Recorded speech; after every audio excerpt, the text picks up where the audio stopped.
संत आदरणीय सभी संतों को चरण वंदना, उनका आशीर्वाद आए हुए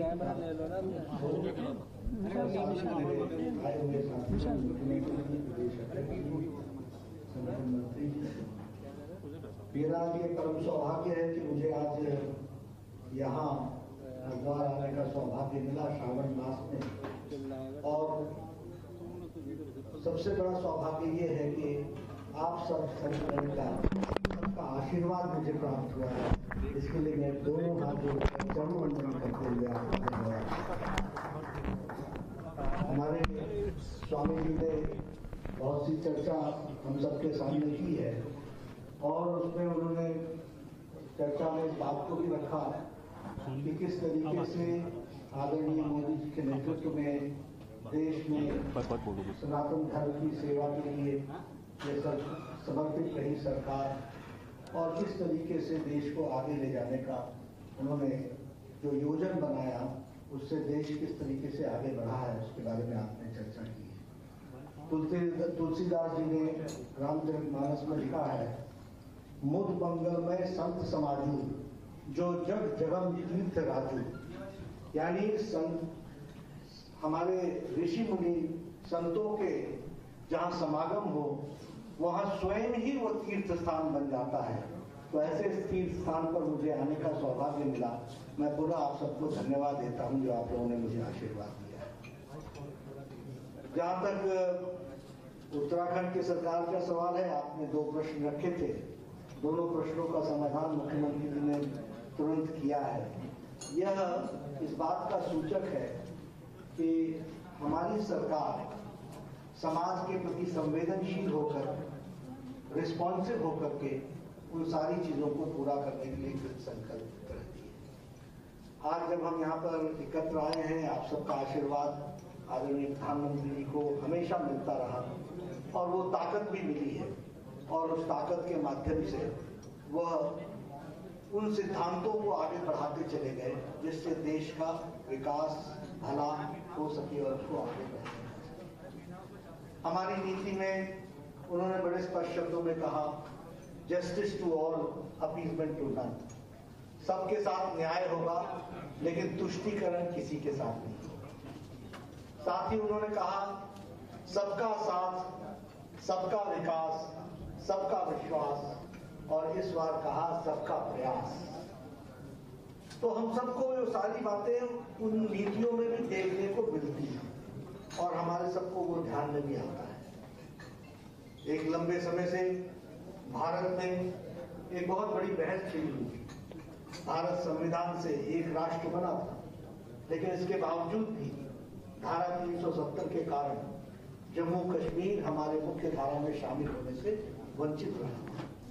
वो हमारा अभिन्न अंग होने के बावजूद भी संविधान की मान्यताओं के माध्यम से जो उसको मुख्य धारा में शामिल होने में जो कठिनाइयां आ रही थी, उस पर बहुत समय से बहुत सी सरकारें आई लेकिन उस कार्य को नहीं कर पाई। ये आदरणीय मोदी जी की इच्छा शक्ति और अमित भाई शाह जी की रणनीति थी जिसने धारा 370 को धाराशाही किया और मुख्य धारा में शामिल करते हुए जम्मू कश्मीर को आगे लेकर किया है। यह छोटी घटना नहीं है। भारत का संपूर्ण एकीकरण 6 तारीख को 2020 को हुआ, 6 अगस्त को संपूर्ण एकीकरण, जब जम्मू कश्मीर की संविधान की दृष्टि से वह मुख्य धारा में शामिल हो गया। लगभग 126 से ज्यादा ऐसे केंद्रीय कानून थे जो भारत के संविधान में संसद में पारित किए थे लेकिन जम्मू कश्मीर की धरती पर नहीं लगते थे। आज वो सारे प्रावधान लग रहे हैं। वहां की महिलाओं को उत्पीड़न से रक्षा, वहां भ्रष्टाचार के खिलाफ कानून, वहां सभी को संपत्ति पर अधिकार, महिलाओं को भी बराबर का अधिकार, ये सारी बातें उसमें से निकल कर गया। और हमारे वनवासी भाई जिनको राजनीतिक आरक्षण नहीं था उनको राजनीतिक आरक्षण देने का भी काम। उसी तरीके से हम सब लोग जानते हैं आपके आशीर्वाद, आपके प्रयास, राम जन्मभूमि पर भव्य मंदिर बने, ये हम सबका सपना था। लेकिन इस सपना को पूरा करने के लिए इच्छा शक्ति की आवश्यकता के कारण आदरणीय प्रधानमंत्री जी ने जहां कोर्ट का पूरा सम्मान करते हुए न्यायोचित फैसले होने से और अब उनके कर्म कमलों द्वारा शिलान्यास के बाद अब भव्य राम मंदिर वहां बन रहा है और बनने की तैयारी हो रही है, ये हम सब के लिए बहुत ही संतोष का विषय है, जिसको हम आप सबके साथ चर्चा करते हैं। उसी तरीके से आज अभी अफगानिस्तान से लोग किस तरीके से भाग रहे हैं, ये आप सब देख रहे हैं।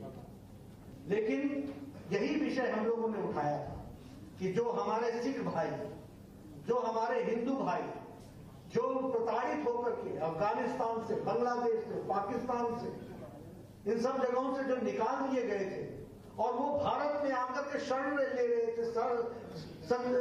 कई सालों से, लेकिन उनको भारत के संविधान से संरक्षण नहीं था और उनको भारत की सुविधाएं मिलने में से वो वंचित थे, वो उत्पीड़न से गुजर रहे थे, उसको भी मुख्य धारा में शामिल करने का काम और CAA हमारे सिटीजन्स अमेंडमेंट एक्ट को ला करके उनको मुख्य धारा में शामिल करने का काम किया, तो हमारी मोदी जी की सरकार ने किया है। इस बात को आज हमें समझ में आता होगा जिस तरीके से काबुल में घटनाएं घट रही हैं कि हमारे भाई और हमारे लिए दुनिया के लोगों के समझ में आ रहा है कि किस तरीके से वो अपनी जान बचा करके वहां से निकलने और हमारी सरकार सबको वापस सुरक्षित आए, इसके लिए मोदी जी की सरकार प्रयासरत है, ये हम सबको।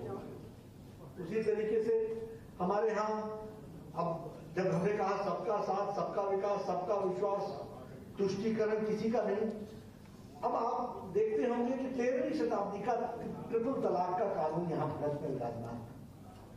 बहुत अचरज की बात है कि यह कानून पाकिस्तान में लागू नहीं होता, ये कानून बांग्लादेश में लागू नहीं होता, ये कानून हमारे मुस्लिम देशों में, ईरान में, सीरिया में नहीं लागू होता है, इंडोनेशिया बहुत आए थे वहां लागू नहीं होता, बांग्लादेश में लागू नहीं होता, लेकिन हमारे देश में ट्रिपल तलाक चल रहा था। हमारी मुस्लिम महिलाओं को मुख्य धारा में शामिल करना और 21वीं शताब्दी की आजाद सांस लेने का मौका दिया, तो आदरणीय प्रधानमंत्री मोदी जी ने दिया है ये बात।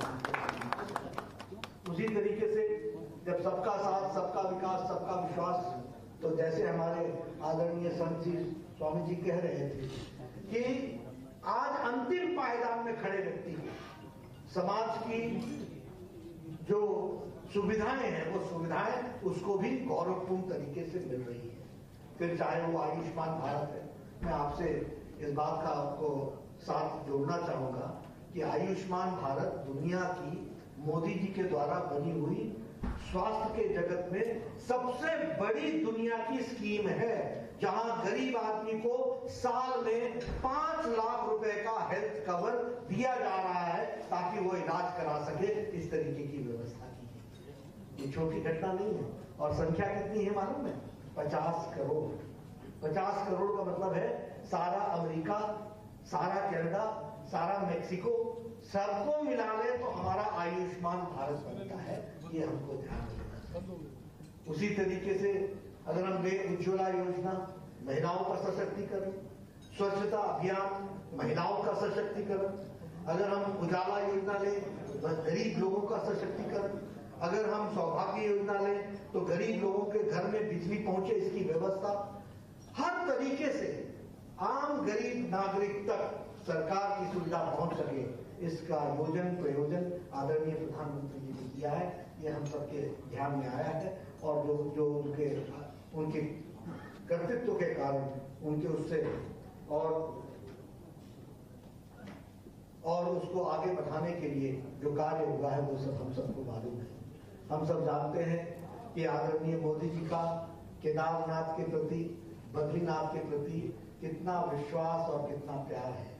वह खुद अपने आप मॉनिटर करते हैं उसके विकास के लिए और उसके लिए जितना भी फंडिंग करने की जरूरत होती है वो भारत सरकार हमेशा तत्पर रहती है ताकि उसको पूरा किया जा सके। ये हम सबके ध्यान में। 2019 के चुनाव के बाद में भी आपको पता होगा सब लोग चुनाव के काम में लगे थे, लेकिन आदरणीय मोदी जी केदारनाथ आकर के अपने ईश्वर की भक्ति में लगे। ये छोटी घटना नहीं है कि भारत का प्रधानमंत्री सनातन के प्रति आस्था रखते हुए चुनाव के राजनीति में से अपने आप को दूर और अलग करते हुए और वह भगवान के चिंतन में तल्लीन हो जाए, ये अपने आप में देश के और दुनिया को संदेश देता है। ये बात हमें समझनी चाहिए, इसको हम लोग ध्यान में रखना चाहिए। मित्रों, आज आप सब लोगों के बीच में मैं आया हूँ। मैं आप सबसे आशीर्वाद मांगता हूँ कि मुझे आप ताकत दें ताकि मैं अपने संगठन को और ताकत दे सकूं, मजबूती प्रदान कर सकूं और इस मजबूती के साथ साथ भारत में कोई प्रदेश ऐसा ना रहे जहां हमारा कमल ना खिले और कोई ऐसा प्रदेश ना हो जहां कमल खिल करके हम आम जनता की सेवा में अपने आप को तल्लीन कर लें। इसके हमको इस संकल्प को पूरा करें, इसके लिए हमको आशीर्वाद चाहिए। मुझे पूरा विश्वास है कि आप सबका आशीर्वाद मिलेगा। हम सब लोग जानते हैं कि मोदी जी की इच्छा शक्ति और अमित शाह जी की रणनीति ने भारत की राजनीति में बहुत बदलाव लाए हैं।